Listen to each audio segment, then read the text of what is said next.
국회가 본격적인 예산 심사에 돌입한 가운데 여야의 대치는 더욱 격해지는 분위기입니다. 어제 이재명 대통령의 예산안 시정 연설을 둘러싼 여진도 이어지고 있습니다. 네, 국회 연결해서 자세한 내용 알아보겠습니다. 이재동 기자, 예산 정국이 사실상 오늘부터 시작됐죠? 네, 그렇습니다. 국회는 2시부터 내년도 예산안에 대한 공청회를 시작했습니다. 경제학 교수 등 전문가들이 참석해 예산 증액에 따른 경기 부양 효과와 중장기 재정 건전성 전망 등을 논의하는 자리입니다. 국회 차원의 예산 논의가 본격 시작된 가운데 여야는 양보 없는 대치를 예고하고 있습니다.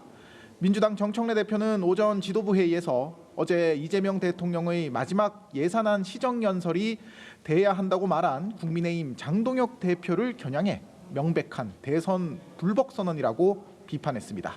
들어보겠습니다. 장동혁 대표 발언이 참 어처구니 없습니다.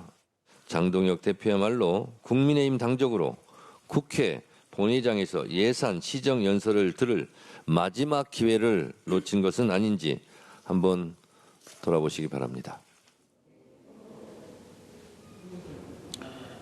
반면 국민의힘 장동혁 대표는 오전 충청권 예산정책협의회에서 이재명 정권의 무도함에 강력하게 맞서야 할 때라고 비판했습니다. 여당이 이 대통령에 대한 공소 취소를 검찰에 촉구한 데 대해 죄를 없애는 가장 쉽고 가장 확실한 방법을 선택한 것이라고도 했는데요. 직접 들어보겠습니다. 지금이라도 이재명 대통령에 대한 5개 재판을 다시 시작해야 합니다. 5개 재판 모두를 다 시작할 필요도 없이 공직선거법 사건만 다시 시작해도 재앙을 막을 수 있습니다. 여기에 송원석 원내대표는 10월 소비자 물가 상승률이 1년 3개월 만에 최고치를 기록했다는 점을 언급하며 정부의 지역사랑 상품권 발행 등에 대한 예산 삭감을 예고했습니다. 네, 이렇게 본격적인 예산 심사가 시작된 가운데 이번 주까지는 겸임 상임위들의 국정감사도 진행이 되죠.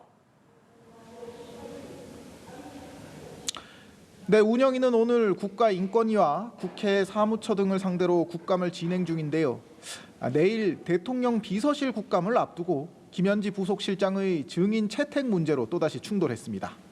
운영위에 새로 보임된 국민의힘 주진우 의원이 성역이 없다는 것을 보여줘야 한다며 내일 김 실장을 증인으로 불러야 한다고 또다시 촉구했고요.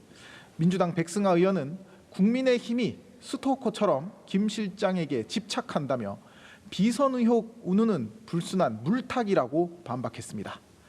이에 앞서 윤석열 전 대통령 부부가 수감된 구치소 방문조사 의결을 주도했던 김용원 인권위 상임위원은 형사소송법 규정에 따른 선서를 하겠다며 증인 선서를 따로 하겠다고 주장하다가 퇴장 조치되기도 했습니다. 이 밖에 정보위는 오전에 국방정보본부에 대한 국정감사를 비공개로 진행했는데요.